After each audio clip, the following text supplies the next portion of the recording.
সালাতে দোয়া কবুল হয়। সালাতে দোয়া কবুলের তিন জায়গা।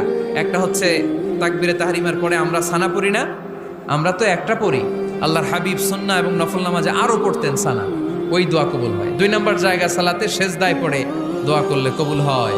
আকরাবু মা ইয়াকুনুল আবদু মির রাব্বিহি ওয়া হুয়া সাজিদ ফাকসিরু ফীহি দুআ। বান্দা যখন সেজদায় লুটিয়ে পড়ে বান্দা আল্লাহর সবচেয়ে কাছে চলে যায়। তা কিন্তু বিশ্বনবী বলে সেজদাটা তোমার রবের কুদরতি পায়ের উপরে পড়েছে।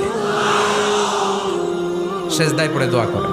সালাম ফিরানোর আগে বিশ্বনবী দোয়া করতেন, লা ইউসাল্লিমান্না আহাদুকুম হাত্তা ইয়াতাআওয়াযা মিন আরবা'a। আল্লাহর হাবিব বললেন, চার জিনিস থেকে পানাহ না আছে আমার কোন উম্মত যেন সালাম না ফিরায়। তারা যেন পড়ে আল্লাহুম্মা ইন্নী আউযু বিকা মিন আযাবিল কবর, আউযু বিকা মিন আযাবি জাহান্নাম, আউযু বিকা মিন ফিতনাতিল মাহইয়া ওয়াল মামাত, আউযু বিকা মিন ফিতনাতিল মাসিহিদ দাজ্জাল।